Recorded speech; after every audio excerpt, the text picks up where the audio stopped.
Sebuah kehormatan bisa ada di tempat ini, di tengah Anda semua. Dan saudara, saya tadi baru khotbah di ibadah youth, jadi dress code-nya seperti ini, saudara. Ya, jadi mohon maaf kalau salah kostum, ya. Tapi kayaknya enggak, santai-santai aja. Saya pakai topi karena saya botak, saudara, jadi masih belum. Saya botak cuma 2 kali, pas masih bayi sama pas punya bayi yang ketiga. Ya, karena faktor U ya saudara, tahun ini saya 40, saya susah terima kenyataan itu. 40 banyak banget ya. Berapa orang-orang yang saya layani panggil saya om, udah gak enak kedengerannya. Karena saya sering manggil orang lain om, baru sekarang saya dipanggil om sama orang yang saya rasanya seumuran, tapi ternyata enggak ya. Saudara, kita ke Yeskel 36 ayat 25 sampai 27. Ini yang kita nyanyikan tadi di lagu sebelum ini, kita nyanyikan lagu barusan bahwa kita percaya tiada yang mustahil bagi Tuhan. Dan yang saya doakan tadi, saya sadari bahwa saya gak bisa mengubah hati saya sendiri. Saya gak bisa. Ya, kita gak bisa, artinya bahasa gampangnya kita gak bisa nyelamatin diri kita sendiri. Kita perlu juru selamat. Dan sang juru selamat itu yang mengubah hati kita. Kita ke Yeskel 36 ayat 25 sampai 27. Saudara, ada sekian banyak janji Tuhan yang jarang kita tagih, ini salah satunya. Kita suka nagih janji Tuhan yang bentuknya sebenarnya janji kepada bukan kita sebenarnya.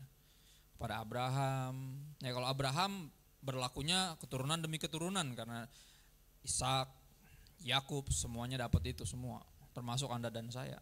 Tapi banyak janji-janji yang lain Tuhan ngomongnya sama siapa, kita klaim jadi punya kita. Gen yang benar-benar buat kita, yang ini. Salah satunya yang ini, kenapa saya sebut ini buat kita? Karena yang ngomong ini nabinya Tuhan. Dia ngomong ke siapa? Bukan Tuhan ngomong ke dia, bukan.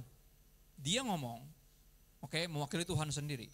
Nama aja nabi, penyambung lidah Tuhan. Dia ngomong sama siapa ini? Sama yang baca. Artinya apa? Kalau ada janji yang bisa ditagih yang ini. Cuman yang ini kurang menarik. Sekali lagi, kita lebih senang kalau ikut Tuhan Yesus katanya bisa jadi kaya, Pak. Kan gitu. Ada orang yang bertobat gara-gara gitu dulu pertamanya. Ya ibadah kantor, persekutuan doa kantor gak pernah ikut, kan dia bukan Kristen. Pas lagi dia mau ke WC kan lagi bokeh tuh, tiba-tiba dia dengar kayak, saudara, Tuhan bisa bawa kita mengalami financial breakthrough. Oh pas dia dengar, serius loh, jadi bisa jadi kaya kalau ikut Yesus, gue mau dong. Akhirnya apa, dari WC mestinya balik ke meja, enggak, dia ikutin kebaktian tuh. Mulai akhirnya tiap Jumat dia ikut tuh, persekutuan doa kantor. Awalnya pengen jadi kaya doang. Ya, dan bersyukur di tengah perjalanan itu, di tengah perjalanan pengen jadi kaya, dia ketemu Tuhan Yesus. Ya, dan kita semua masuk ikut Yesus, modusnya bisa macam-macam awalnya. Tapi kalau kita benar-benar sungguh-sungguh bilangan yang diselamatkan, saya sebut itu orang-orang pilihan, Tuhan akan benar-benar mengubahkan hidup kita. Nggak akan biarkan kita terus tersesat di awal pertama kita masuk tadi. Semua kita mendekati Yesus dengan modus tertentu. Makanya kalau saudara ingat, ketika 2 murid Yohanes Pembaptis mulai ikutin Yesus dari belakang, Yesus nengok terus bilang gini, lu nyari apa? Apa yang kau cari katanya. Ditembak itu kan panik juga ya saudara ya. Iya gak sih? Karena ke gap langsung ketahuan motifnya kita ikut dia. Lu nyari apa? Terus anehnya mereka jawab apa, kami pengen tahu lu tinggal di mana. Gak tahu, mau numpang tinggal kali, saya juga gak ngerti. Tapi itu jawaban mereka. Jawaban Anda apa kalau Tuhan Yesus nanya lu nyari apa? Ya ada lagu sekolah minggu dulu. Lagu sekolah minggu yang menyesatkan, saya juga bingung. Apa yang dicari orang? Uang kan gitu. Apa yang dicari orang pagi? Siang, sore, malam, uang, ya udah. Terus apa lagunya gitu dong? Itu terus kelinciku amat lucu, matanya bulat, telinganya panjang, tapi sayang tak dapat sembayang. Saudara, itu lagu-lagu yang meyakinkan kita bahwa itu hidup yang kosong, yang seperti itu. Hidup yang cuma mencari uang, sama hidup yang cuma sekedar numpang lucu, tapi gak rohani. Ini kan apa bedanya sama kelinci? Dari kecil kita disatirin sebenarnya, lu jangan kayak binatang. Buat apa lucu kalau nggak cinta Tuhan kan gitu. Ya, buat apa punya dapat seluruh dunia tapi kehilangan jiwa kita. Lagu-lagu tadi sebagai pengantar sebenarnya. Untuk saya menyadari ya, jangan kayak binatang. Jangan nggak peduli sama Tuhan. Jangan cuma ngejar cuan terus kan gitu. Ya. Tapi gini, ini saya sadari saudara, ada janji-janji yang jarang banget kita tagih. Padahal ini janji ini buat kita. Ayat-ayat ini ada ayat 25 sampai 27 kita baca. Aku akan mencurahkan kepadamu air jernih yang akan mentahirkan kamu dari segala kenajisanmu dan dari semua berhala-berhala. Jadi berhalanya banyak banget.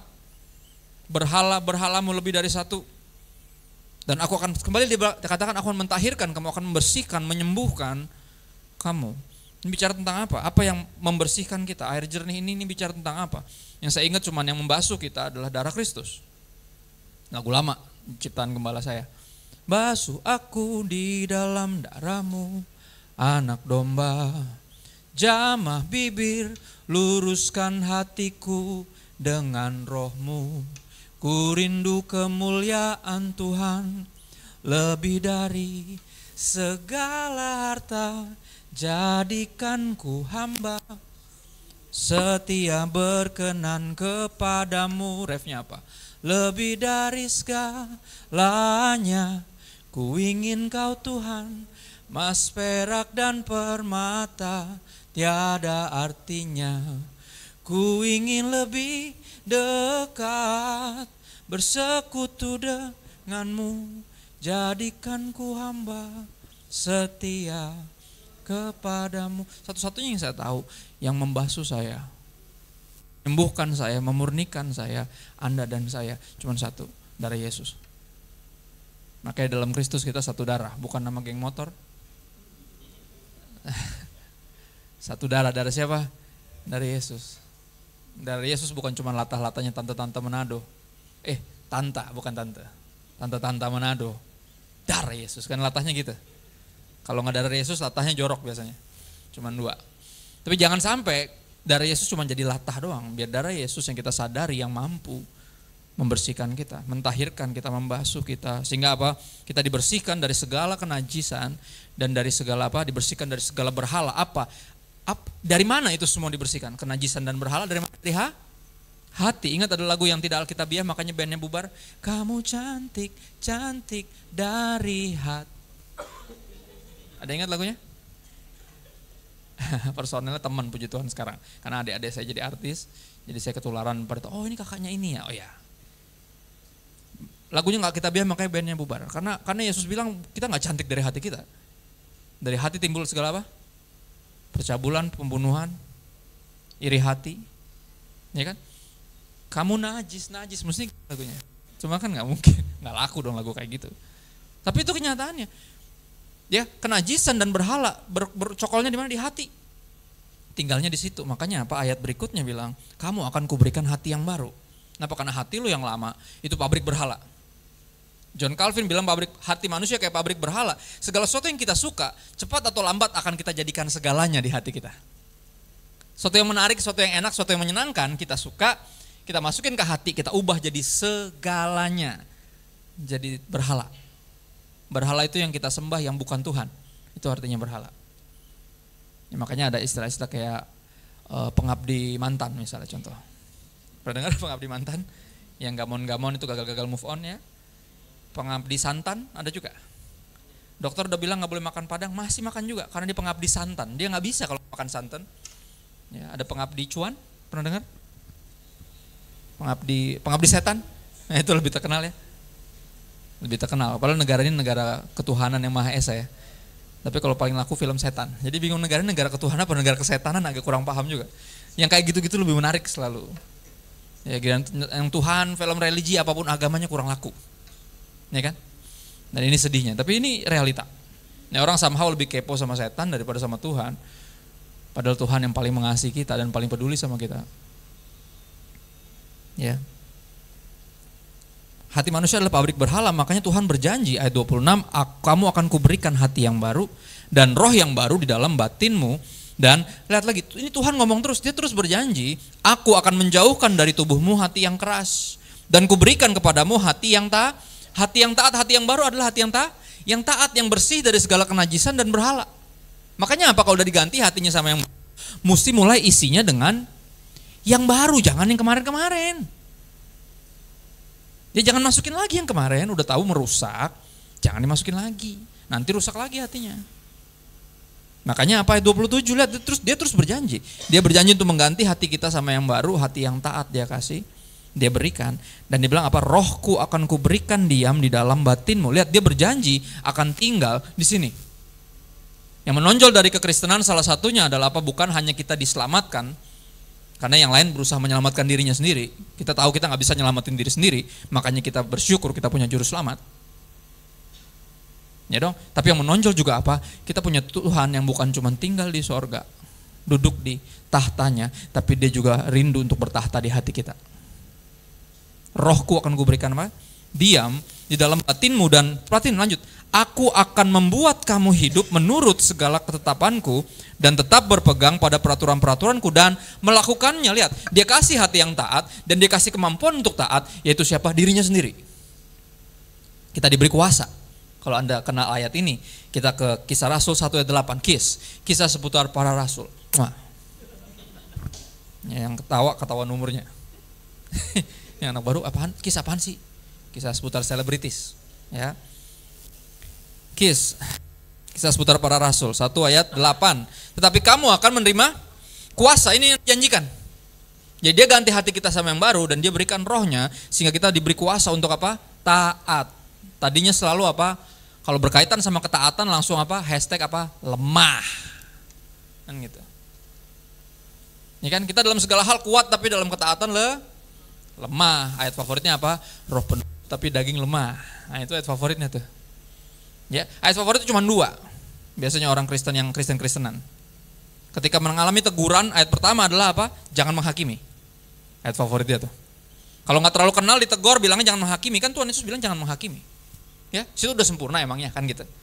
Tapi aku kenal misalnya kepala atau kakak rohani misalnya menegur adiknya atau jemaatnya, biasanya ayat yang itu tadi, roh penuh tapi daging lemah yang keluar. Ya, beta tahu beta salah, tapi perempuan itu ular, gitu. Nah itu tuh. Ya, jadi dia berasa salah, dia kayaknya ngaku salah, tapi dia nyalain orang lain. Itu menunjukkan dia sebenarnya nggak ngerasa salah. Ya kan? Perempuan yang kau berikan di sisiku, ya. Dia, gara-gara dia saya makan buah itu. Coba engkau berikan perempuan yang lain, gak gini kisahnya. Lihat, kurang ajar. Manusia pertama berusaha nyalain Tuhan. Gesrek dari awal. Ya, bawaan orok udah gesrek. Bayangin Tuhan mau disalahin, gila gak? Nyalain orang masih mending, nyalain Tuhan. Tuhan mana mungkin salah, gak mungkin. Tapi itu kita. Ya, mirip banget sama Adam, makanya sampai hari ini walaupun Adam dan Hawa kita gak pernah ketemuin fosilnya, kita tahu mereka manusia pertama dari mana. Kita banget mereka tuh, bener gak? Ya kan? Perempuan dari dulu udah karismatik, walaupun belum ada aliran, dia langsung nyalain setan, bayangin tuh. Siapa lagi yang nyalain setan kalau bukan karismatik? Ya? Yang kita doang yang dikit-dikit setan, ya kan? Kayak suami saya kena pelet, enggak emang suami lu gatel. Coba disuruh pelepasan pasti nggak keluar setannya. Yang ada dia yang pergi, ya kan? Keluar, dia setannya katanya, ya kan? Enggak, dia bukan mesti dia mesti bertobat. Bener, enggak ada setan, enggak ada yang ngirim pelet, enggak. Emang dia gatel aja, dia mesti bertobat. Ya kan dari awal loh dia nyalain setan. Laki-laki nyalain perempuan, nyalain Tuhan, perempuan nyalain setan. Setan mau nyalain siapa? Ya deh, gua deh yang salah deh, kan gitu. Setan gitu ngomongnya kan. Ya namanya juga setan. Tapi gini, mending setan disalahin, Tuhan mau disalahin. Kurang setan apa coba manusia coba nyalain Tuhan? Ngeri banget, tapi itu kita. Ya tapi apa? Kisah Rasul 1 ayat 8 bilang kamu akan menerima kuasa jika Roh Kudus turun ke atas kamu dan kamu akan menjadi apa? Saksi bukan sakti. Lihat jangan salah baca nih. Benar, karena orang tuh rindu-rindu pengen punya karunia. Enggak. Pertama Roh Kudus diberikan dalam hati kita untuk memampukan kita tak lakukan semua yang ditetapkan Tuhan dan tetap berpegang, tetap taat sama firman Tuhan. Pertama Roh Kudus hadir untuk itu. Ya, buat apa sakti kalau nggak jadi saksi? Jadi saksi bicara apa? Kehidupan yang sangat berbeda sama kehidupan lama kita yang dulu. Yang digambarkan kalau orang gila Gadara tuh yang kerasukan 2000 setan tuh, kalau Anda ingat kisahnya. Ini kan kenapa setannya masuknya ke babi? Ada yang tahu? Saya juga nggak tahu, makanya sampai hari ini saya makan babi. Karena saya penasaran kenapa setan dari sekian banyak makhluk yang lain dia pilih makhluk yang ini. Apa yang istimewa dari makhluk ini? Dan ternyata emang hauce dia tuh kalau udah digoreng madu, dahsyat, ngeri. Enggak, bukan. Karena yang jumlahnya 2000 itu cuma babi waktu itu. Yang lainnya mungkin ada sapi, ekor kan nggak nyambung karena setannya 2000. Tiap setan mau merasuki sesuatu karena setan nggak punya bentuk fisik. Dia selalu berusaha merasuki sesuatu atau seseorang. Bayangin orang kerasukan 2000 setan. Itu kalau dalam ilmu okultisme tidak tertolong sebenarnya. Nenek saya dulu tiap hari ngusir setan. Nenek saya almarhum. Ya tiap hari ada yang datang ke rumah karena saya cucu paling tua selalu keluar ke depan. Ya ada ini, oh iya bentar ya. Tiap hari ada. Bawa siapanya yang kerasukan setan.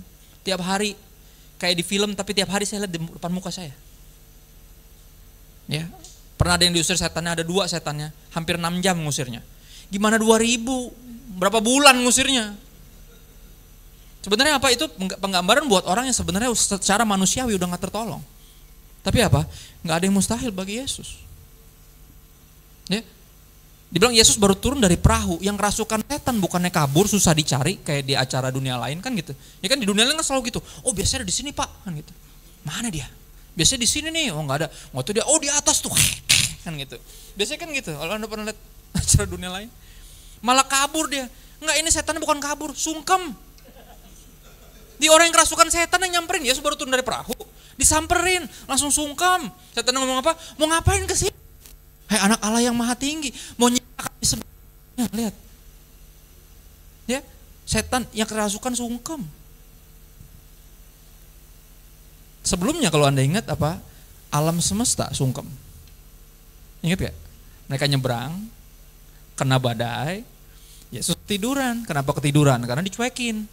Itu gara-garanya. Padahal dia yang ngajakin, cuman kalau menyeberang danau biar AA, kata Petrus gitu. Jadi udah tidur aja deh, ini pegangan gue. Akamsi doi, anak kampung situ biasa nyebrang danau mah pegangannya dia. Walaupun terakhir mancing ikan gak dapat apa-apa sih. Yesus tidur. Badai nih, pada panik lah masa kagak, ya kan? Dibangunin, guru, engkau tidak peduli kalau kita binasa, ya kan? Kalau Yesus orang Ambon pasti bangun kita, lu aja sama teman-teman lu yang nggak punya iman kita. Enggak, Yesus bangun langsung apa? Dia berkata apa? Diam dan tenanglah. Anda mesti ngerti, yang ditegur bukan angin dan danau. Yang gangguin Yesus tidur siapa? Ayo, pernah ngerenungin nggak? Yang bangun Yesus tidur siapa? Gue tanya, angin? Enggak, Petrus.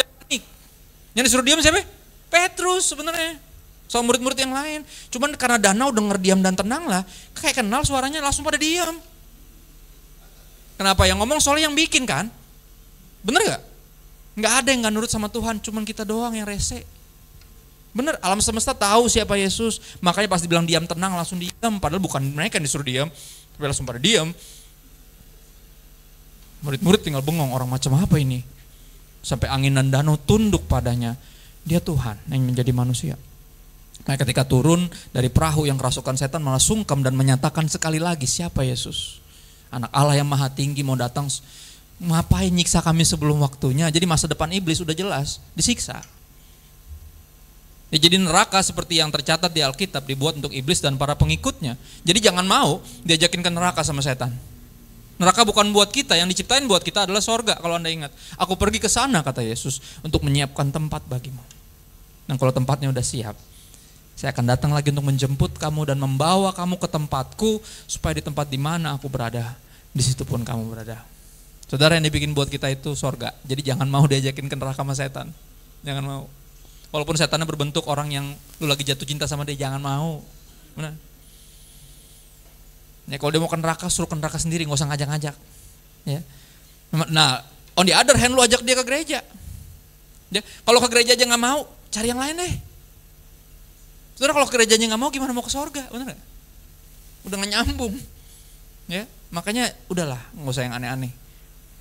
Ya. Tapi ini yang menarik di sini apa? Bayangin 2000 setan.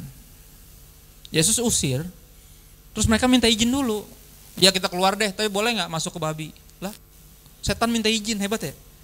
Lebih hebat lagi siapa? Kita, kagak pernah minta izin. Parah bener kita. Ya kan? Nih, jadian gak bilang-bilang, gak nanya-nanya Tuhan tuh. Ya kan? Merit kagak konseling, kagak pernah nikah tuh, enggak tuh. Ya kan? Pas merit berantakan, yang salah siapa tebak? Kata Tuhan, kenapa jadi gue salah ini? Lu jadian gak nanya gue. Merit kagak bimbingan pranikah. Gan cerai, gue lagi yang salah. Gue aja terus yang lu salahin. Lihat gak? Itu kita tuh manusia doang yang kayak gitu. Alam semesta tahu siapa Yesus. Setan juga tahu, manusia doang yang ribet. Masih debat, masih sampai hari ini masih didebatkan siapa Yesus, ya ayolah. Hari gini masih ngedebatin siapa Yesus. Ya kan? Yesus Tuhan udah jelas kok. Tapi apa yang saya mau bicarakan saudara, ini yang menarik. Ketika orang itu, setannya usir dari dia. Orang itu apa? Ikut Yesus tadinya. Dia mau jadi salah satu dari murid itu, mau jadi full timer. Gak dikasih loh. Enggak. Nggak, lu balik ke kampung lo, di mana lu terkenal gila. Oke, ceritain, bersaksi. Nah, isi kesaksian menarik. Berapa kita mesti belajar apa itu kesaksian dan mana yang bukan. Saudara, ketika kita menceritakan apa yang kita lakukan buat Tuhan itu bukan kesaksian, itu nyombong namanya. Kesaksian adalah kita menceritakan apa yang Tuhan lakukan buat kita. Betapa Dia telah mengasihani kita. Ini kan orang ini kan dilepasin dari setan karena belas kasihan Tuhan. Kita juga sama. Kita bisa ada sampai hari ini hanya karena belas kasihan Tuhan. Bukan karena kita lebih baik, lebih suci, lebih nurut dari yang lain, bukan. Tapi karena anugerah Tuhan semata. Dan dia disuruh bersaksi. Sudah ingat kan? Makanya apa dia diberi kuasa buat apa? Bersaksi. Kesaksian paling hebatnya adalah apa? Kalau orang nyariin dia tuh terkenalnya sebagai orang gila, tinggal di kuburan padahal belum mati. Teriak-teriak, mukulin diri, nggak pakai baju, itu yang dikenal. Setiap kali ada yang mau ikat dia pakai rantai, pakai tali, nggak ada yang mampu. Liar, super liar. Tapi apa? Dia sekarang sudah waras, sudah berpakaian. Dan kalau orang nyari di kuburan nggak bakal ketemu, karena dia udah nggak di situ. Hidup lamanya dia udah nggak di sono. Nah itu disebut jadi saksi. Orang pasti bertanya, kok bisa? Kok bisa bro? Jawabannya apa? Yesus hadir di hidup saya. Makanya ada lagu itu kan. Segala pujian syukur bagimu, Kau hadir dalam hidupku. Kini, yang kemarin kuno udah lewat. Ya kan? Kini, sekarang. Yang dulu udah lewat. Kini ku datang sujud di hadapanmu. Yang tadinya ragu-ragu, yang tadinya berdebat siapa Yesus, menyadari persis siapa Yesus. Ini kalau iblis aja sujud, masa iya kita kagak? Kini ku datang sujud di hadapanmu, memujimu, menyembahmu. Yesusku menyembahmu. Gara-gara siapa kita nyembah Yesus? Gara-gara Yesus. Gara-gara Roh Kudus. Dia mengubah hati kita jadi yang baru. Rohnya dibiarkan tinggal sehingga semua firman yang kita baca memampukan kita untuk apa? Hidup sesuai dengan firman sehingga bisa jadi saksi pertama di mana? Yerusalem dulu, baru seluruh Yudea, lingkup lebih besar, dan baru lingkup lebih besar Samaria, dan sampai ke ujung mana? Ujung bumi. Kalau sekarang ujung bumi jadi ujung jari, saudara. Anda bisa posting di sini, seluruh dunia bisa lihat. Kita hidup di era yang paling unik. Bicara tentang apa? Kita harus jadi saksi pertama buat orang-orang terdekat dulu. Ini kan makanya tantangan pelayanan paling berat biasanya orang-orang paling dekat. Ya gak? Tapi orang pengen langsung skip, langsung pengen ke ujung bumi, pengen langsung posting. Ya gak? Akhirnya postingannya rohani. Kehidupan hari-harinya roh jahat, ya kan? Bingung. Bener gak? Itu yang terjadi. Jago khotbah, gebrak-gebrak mimbar, tapi waduh, nggak ada anak yang hormat sama dia karena berantakan hidupnya. Dia nggak hidupi apa yang dia khotbahin. Ngeri. Buat apa jadi sakti kalau nggak jadi saksi? Lingkupnya jelas, keluarga dulu, baru berikutnya lingkungan, tetangga-tetangga, baru berikutnya tempat kita kerja, kuliah, lingkupnya lebih gede lagi, baru berikutnya sampai ke ujung sampai ke seluruh dunia. Lihat. Ya, saya melayani anak-anak muda cukup lama dan selalu diminta untuk, Pastor ke rumahku dong, aku gak boleh pelayanan sama si papa. Aduh, kenapa sih? Pastor tolong bilangin dong, kan kita udah latihan udah sebulan. Ya, datang lah gue ke rumahnya, dari jauh udah digambrengin gue sama bapaknya. Tuh, oh ini pendetanya, suruh belajar noh. Enan mulu mau jadi pendeta, emang dia suruh belajar yang benar. Malu kan, tetangga denger semua. Gue bilang, Om ya elah ntar dulu. Izinkan saya masuk dulu di ruang tamu gitu. Kita selesaikan secara kekeluargaan, gue bawa martabak nih. Mana sih, dari jauh digambreng, jadi martabak gue bawa pulang lah. Gue bilang, nah itu tuh. Itu gara-gara lu apa? Lu sekolahnya gak benar. Buat apa jago kebaktian di gereja, gak jadi anak yang berbakti di rumah, buat apa? Buat apa? Gak jadi saksi kan? Jadi batu sandungan ya. Mending batu sandungan bisa dihindari, batu sambitan, nyamperin. Iya kan? Batu sandungan yang bisa dilewatin kan? Batu sambitan nyamper, disambit. Bener, gak bisa lari. Dan ini terlalu sering. Ya, karena kita berlomba untuk jadi sakti, biar kelihatan lebih holy dari yang lain, dan itu problem. Tapi Roh Kudus dibilang di sini mengganti hati kita, terus dia tinggal di sini, sehingga semua firman yang kita baca bukan cuma kita baca, tapi kita lakukan, sehingga hidup kita yang diubahkan jadi saksi. Dalam Yesus ada apa? Keselamatan, ada perubahan, ada mujizat, ada kesembuhan. Dan penyakit paling parah mau tahu apa? Kesesatan. Kalau saudara ingat, oleh bilur-bilurnya kamu telah menjadi sembuh. Karena kamu dulu sesat seperti domba, yang mengambil jalannya sendiri. Tapi sekarang apa? Kamu telah kembali kepada gembala jiwamu. Ini almarhum ayah saya walaupun punya karunia kesembuhan buat nyembuhin orang sakit, dia selalu bilang mujizat terbesar bukan ketika orang sakit itu sembuh, tapi orang yang tadinya gak percaya Yesus bisa percaya Yesus. Itu mujizat paling besar. Karena nyembuhin orang sakit gampang, bikin orang percaya Tuhan tuh gak gampang.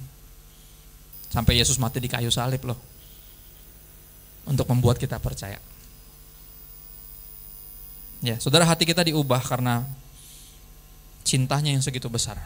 Ketika kita menyadari bahwa dia tergantung di sana untuk saya, hati yang udah jadi batu ini tiba-tiba hidup lagi.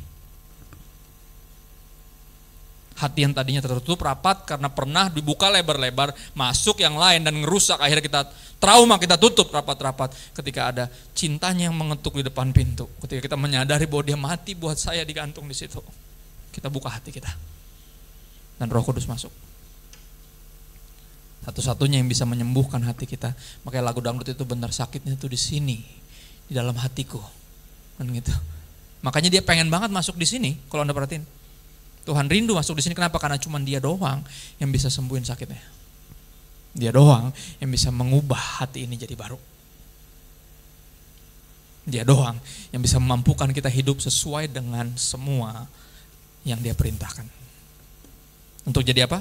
Saksi. Coba lihat Roma 8 ayat 11, ayat ini cukup gak familiar, pasti jarang kita buka ayat-ayat ini. Roma 8 ayat 11.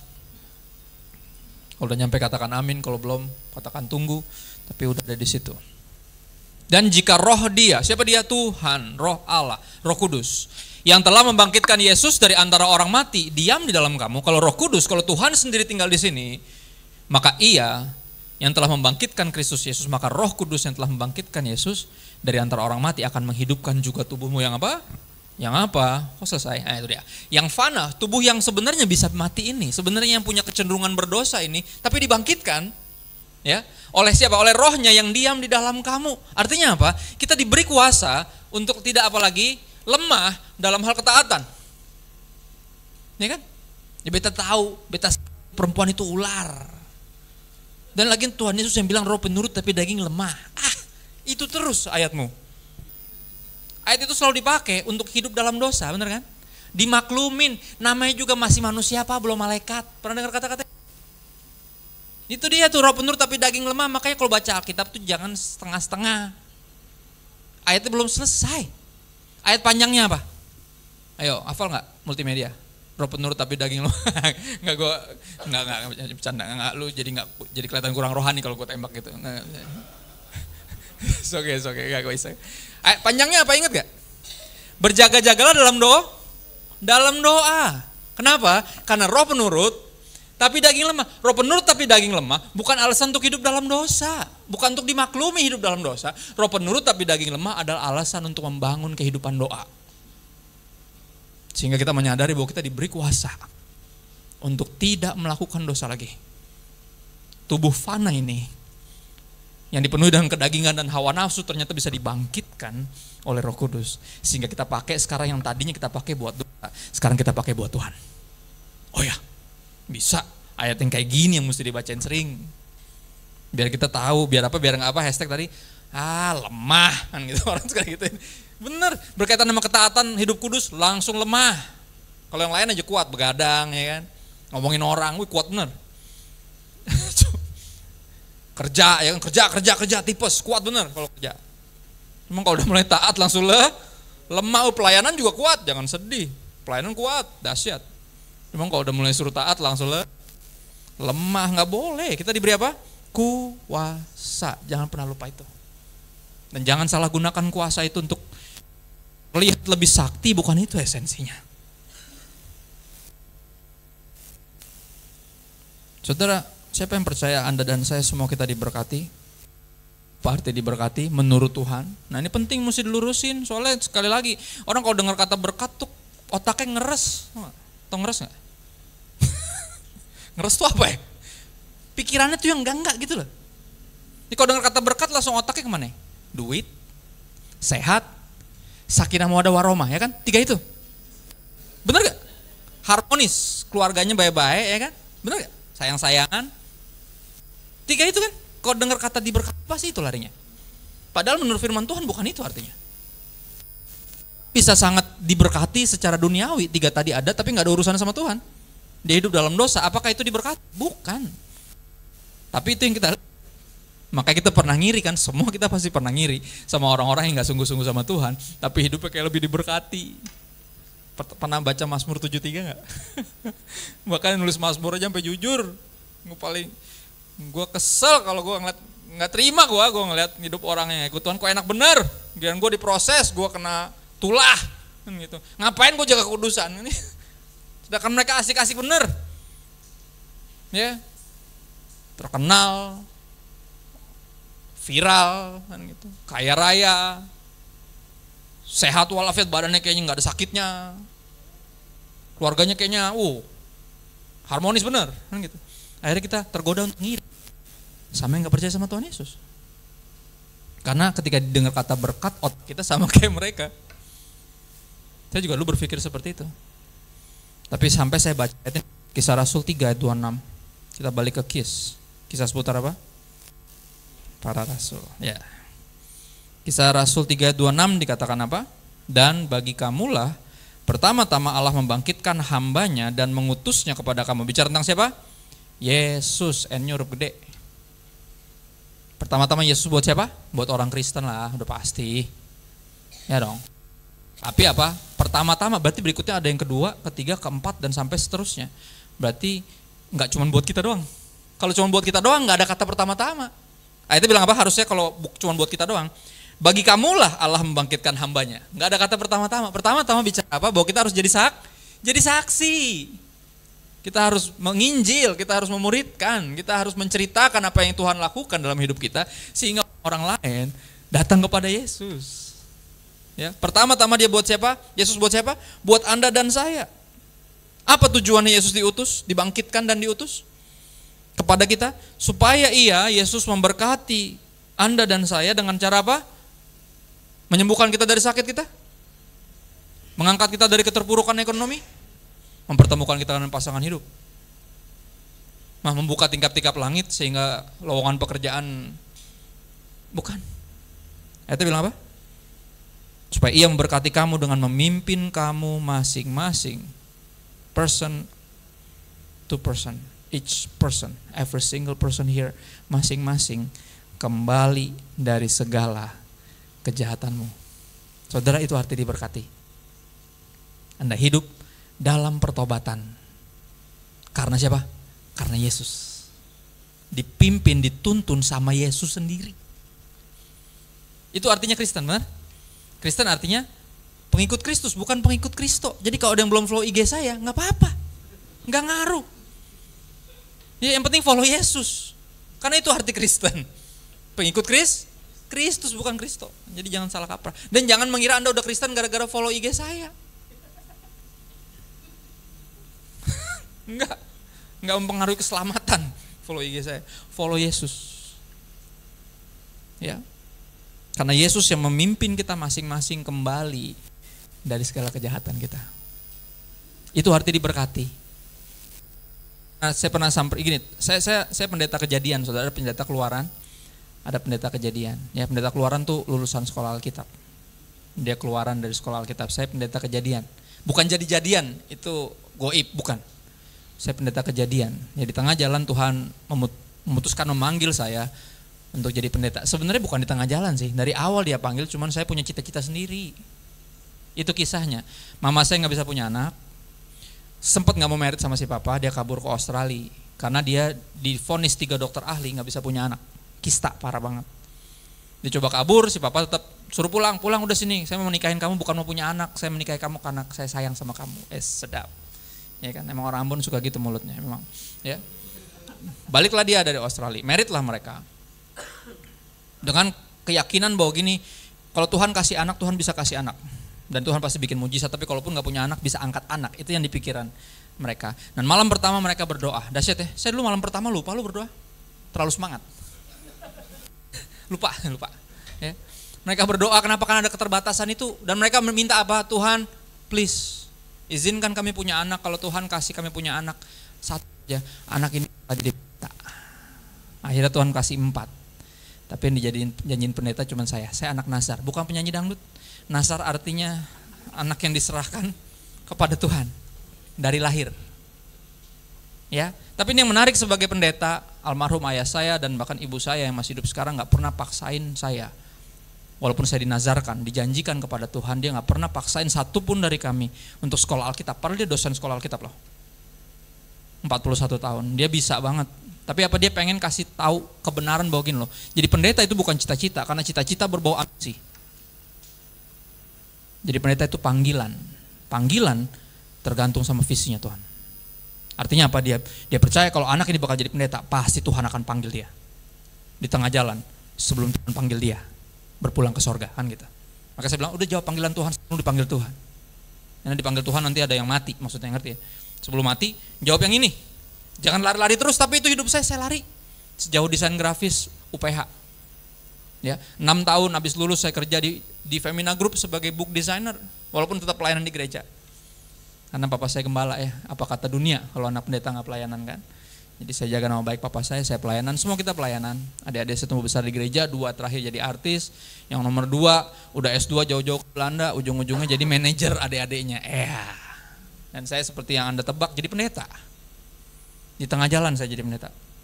Sebenarnya nggak Tuhan udah panggil dari awal, cuman saya punya kehendak sendiri.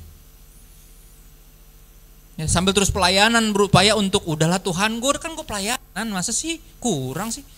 Apalagi yang lo mau? Kenapa lu pengen gue jadi pendeta? Enggak, gue mau. Ya, hirup aing kumaha aing. Itu hidup saya suka-suka saya dong. Saya juga punya cita-cita. Dan itu yang terjadi.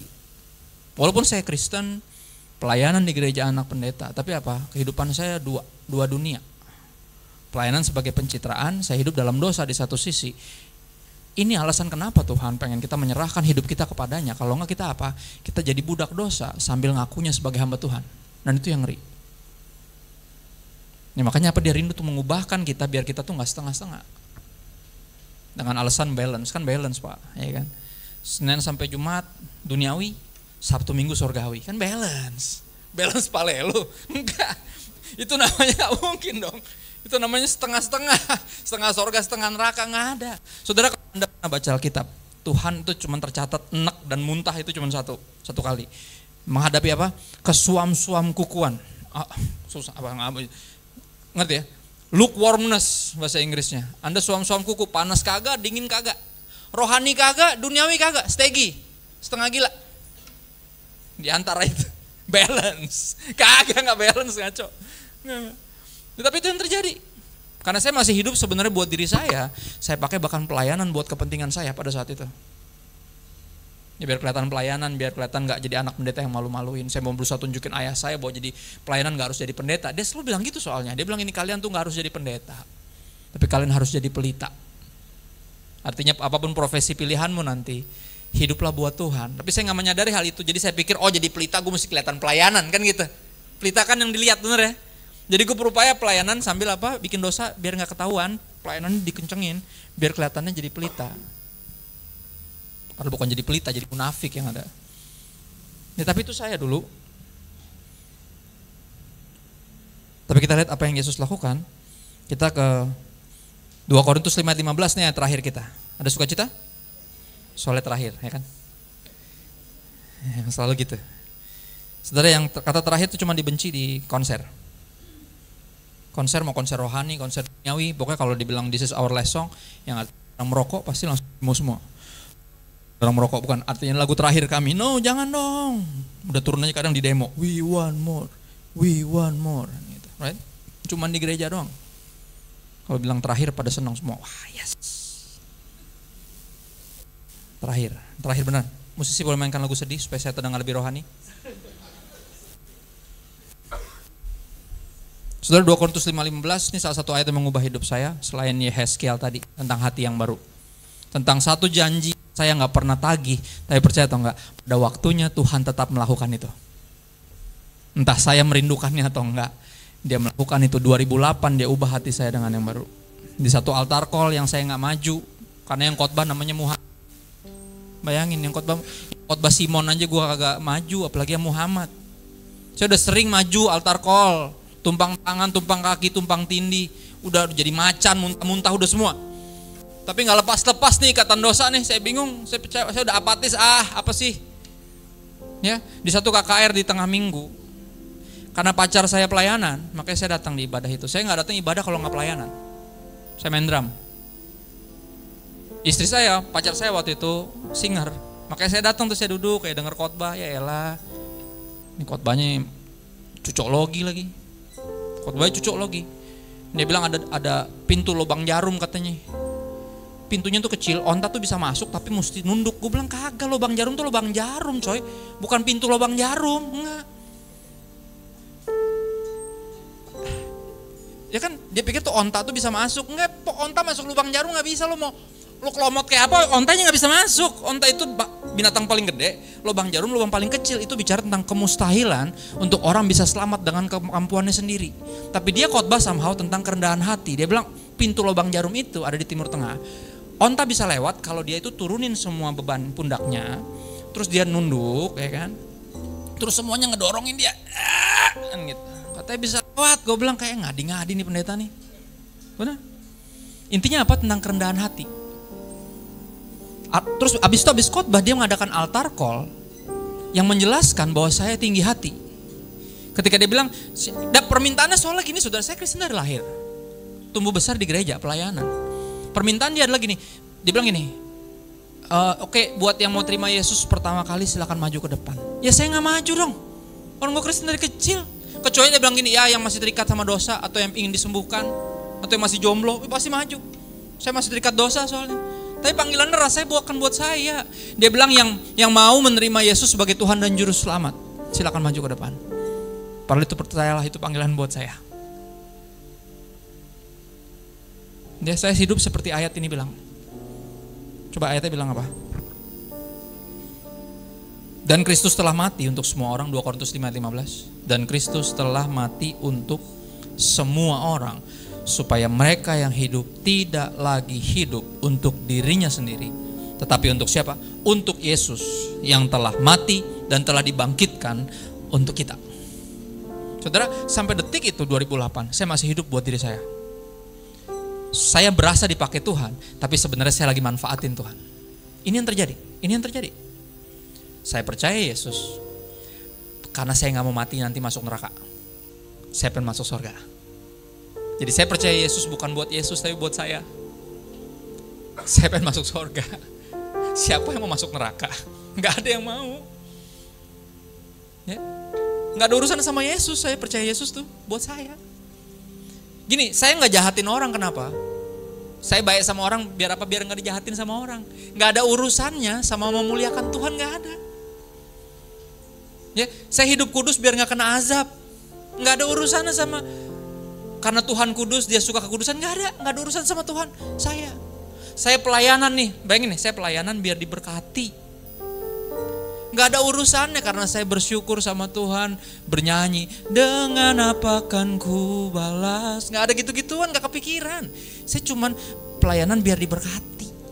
Lihat, rasanya udah bener, jalannya udah bener, tapi saya tersesat di jalan yang bener. Makanya ayat ini mengubah saya. Ayatnya bilang apa? Kristus mati buat semua orang, biar mereka yang hidup gak lagi hidup buat dirinya sendiri.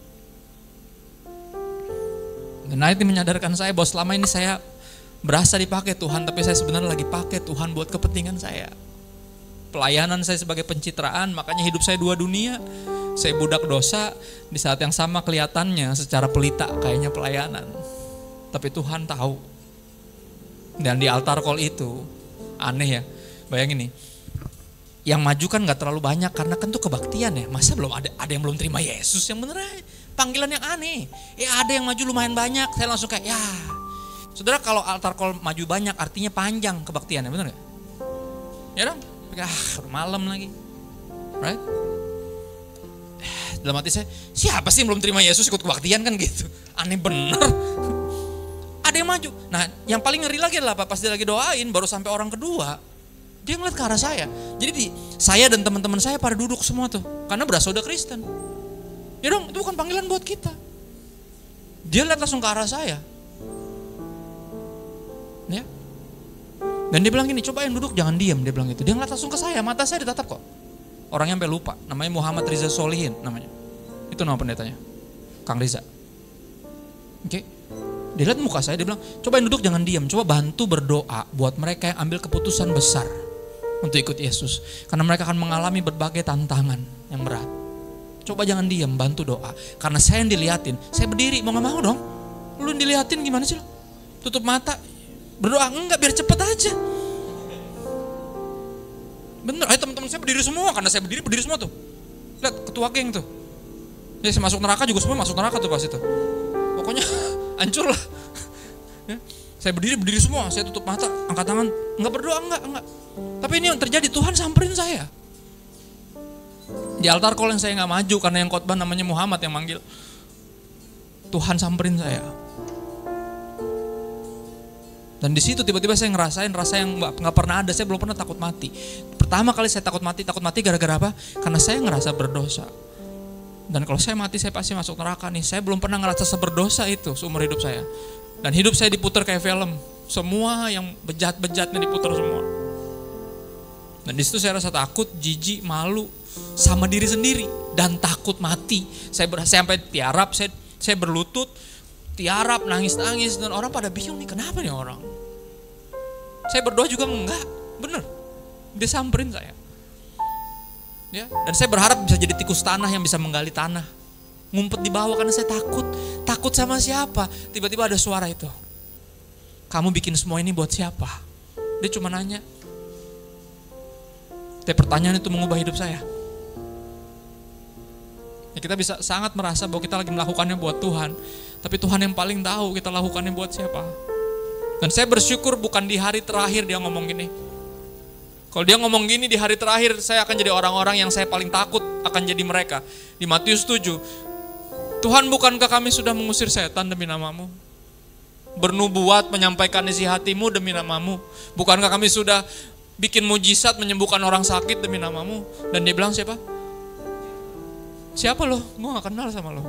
Dan saya bersyukur dia gak biarin itu sampai hari terakhir baru dia ngomong. Dia ngomong di tengah kehidupan saya. Dan mulai detik itu saya coba baca Alkitab sendiri, saya temukan, oh iya, semua orang yang berjumpa sama Tuhan mengalami pengalaman itu. Diinsafkan oleh Roh Kudus. Ya, itu yang bikin saya jadi pendeta, nggak langsung sih. Tetap masih ngelawan terus. Dengan ideologinya sendiri sampai 2015 akhirnya baru Tuhan berbicara lewat idola saya. Lihat, Tuhan tuh paling tahu cara ngomong sama kita. Lewat pendeta yang lain gak kena, dia ngomong lewat idola saya yang dari kecil saya dengerin lagunya di mobil pakai kaset. Jiwaku merindukanmu, sedap. Om Robert tuh sebelum nyanyi biasanya baca-baca ayat dulu, habis itu nyanyi. Lihat, Tuhan pakai idola saya untuk manggil saya. Dia terlalu sering panggil saya, tapi saya tolak terus karena saya punya prinsip, saya gak mau nyari duit dari pelayanan.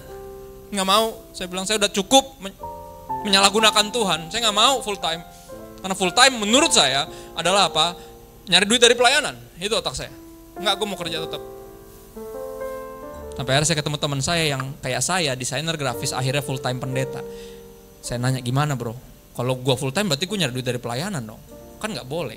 Gue juga dulu mikirnya gitu men. Sampai Tuhan bilang sendiri, kalau gue suruh lo full time, lo gak ikutin, apapun alasan lo, walaupun alkitabiah, berarti lo ngelawan gue. Wah,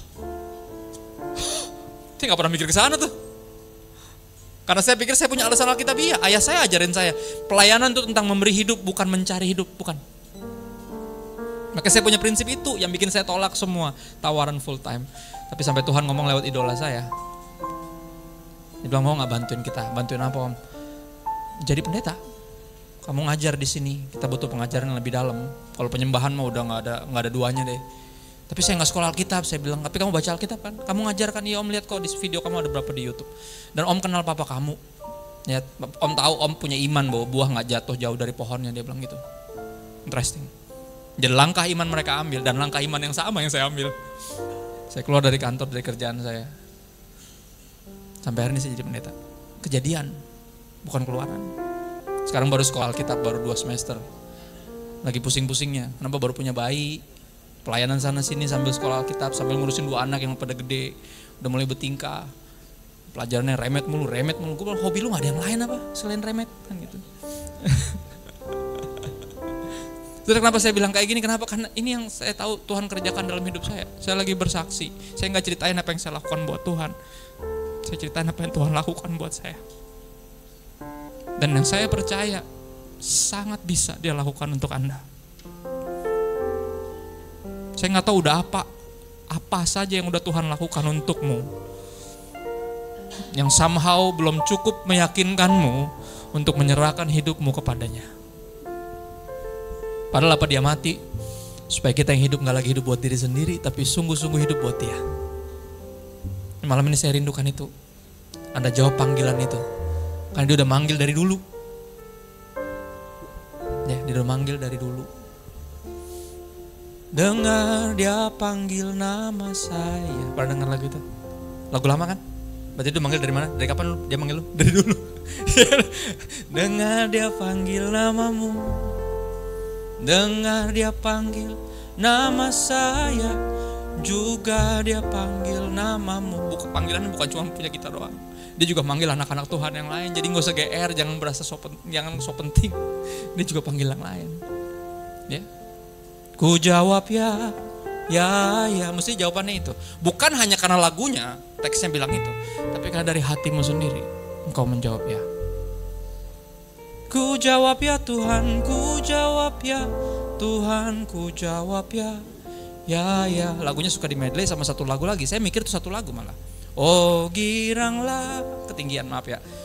Oh giranglah, Tuhan Yesus amat cinta pada saya. Oh giranglah. Saya nggak tahu itu 2 lagu berbeda karena selalu di medley. Tapi kenapa lagu itu di medley dua-duanya? Karena kekaguman, nggak nyangkaan bahwa Tuhan amat cinta padamu lah. Hanya itu yang bisa membuatmu menjawab ya. Dengan semua harga yang mesti dibayar, hanya itu, hanya Dia yang bisa bikin kita ngejawab ya. Kita gak nyangka Tuhan Yesus amat cinta pada saya. Of course I said yes. Dengan hati yang apa? Bergirang. Bukan hati yang terpaksa. Bukan karena takut masuk neraka, takut kena azab, takut gak diberkatin, bukan. Tapi karena apa? Karena gak nyangka Dia mau mati buat saya.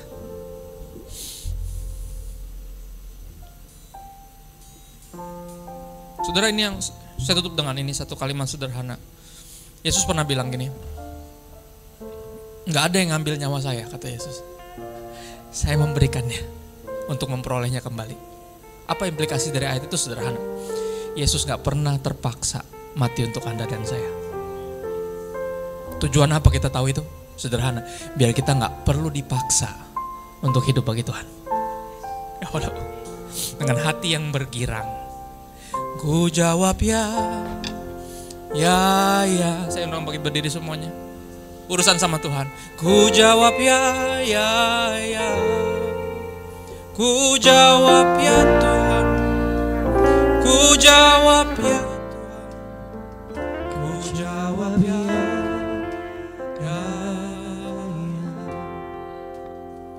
Ku jawab ya.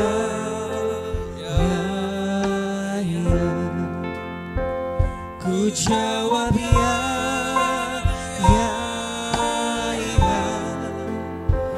ku jawab ya Tuhan, ku jawab ya Tuhan, ku jawab ya. Tuhan, kami bersyukur buat firman-Mu, kami bersyukur kami punya Tuhan yang gak nungguin kami siap untuk panggil kami. Gak nungguin kami mau untuk panggil kami. Karena kalau ditungguin kami gak bakal pernah memikirkan hal itu. Kami hidup buat diri kami sendiri. Bahkan kami pakai Tuhan buat kepentingan kami sendiri. Kami minta ampun untuk kebodohan kami, untuk keegoisan kami, keculasan kami. Jadi kami bersyukur Kristus sudah mati buat kami ketika kami masih berbuat dosa. Bersyukur kami punya Tuhan yang tetap setia bahkan ketika kami lagi gagal setia. Dan ini yang bikin kami datang di hadapan-Mu, di bawah kaki-Mu. Bukan memohon belas kasihan-Mu, tapi mensyukuri belas kasihan-Mu karena udah diberikan. Udah diberikan dengan pengorbanan Kristus 2000 tahun yang lalu di kayu salib. Kami berdoa, biar apa yang Kau lakukan, pengorbanan-Mu gak sia-sia. Hari ini kami mau meresponi panggilan Tuhan dalam hidup kami. Kami mau hidup sungguh-sungguh bagi Tuhan dalam segala profesi yang Kau percayakan bagi kami. Kami mau jadi pelita yang bersinar, yang membawa banyak jiwa kepada Kristus. Satu-satunya yang membuat kami bisa bersinar. Dalam diri kami sebagai manusia gak ada yang baik. Kalau ada yang baik itu pasti Tuhan. Ini kami bersyukur Kau ubahkan hati kami dan Kau tinggal di dalam kami. Kami diberi kuasa untuk jadi saksi. Mampukan kami jadi saksi. Biar perubahan hidup kami bisa dirasakan pertama oleh orang-orang paling dekat dulu. Orang tua kami jika mereka masih ada. Kakak dan adik kami, keluarga paling dekat dulu. Keluarga besar kami. Izinkan kami jadi saksi buat mereka dulu. Baru kami keluar ke lingkungan kami. Keluar lebih lanjut lagi ke semua networking kami. Dan bahkan ke seluruh dunia. Roh Kudus bantu kami jadi pelaku firman, bukan pendengar saja. Bantu kami, yakinkan kami, sadarkan kami, kami diberi kuasa. Dan ya malam ini kami mau pakai kuasa itu untuk jadi saksi, untuk hidup sesuai dengan kebenaran firman Tuhan. Kasih buat cinta-Mu. Dan biar cinta-Mu memulihkan hati kami sehingga kami dimampukan untuk mencintai Tuhan. Didapati tahu terima kasih dengan cara mencintai sesama yang Kau percayakan di sekeliling kami. Bukan kami mengasihi mereka dengan kasih-Mu. Dengan demikian kami jadi berkat dan jadi saksi. Sehingga banyak orang yang mau datang kepada Yesus karena ngelihat perubahan di hidup kami. Mereka ngelihat kami yang dulu yang udah mati dalam dosa dibangkitkan dan hidup bagi Tuhan. Ini malam perjumpaan kami dengan Tuhan dan ini malam keputusan kami untuk sungguh-sungguh mengikut Tuhan. Roh Kudus bantu kami jadi pelaku firman, bukan pendengar saja. Kami minta bantuan Roh Kudus kepadamu Bapa yang baik. Dalam nama Yesus. Semua siap jadi saksi. Dalam nama Yesus semuanya berkata, Amin.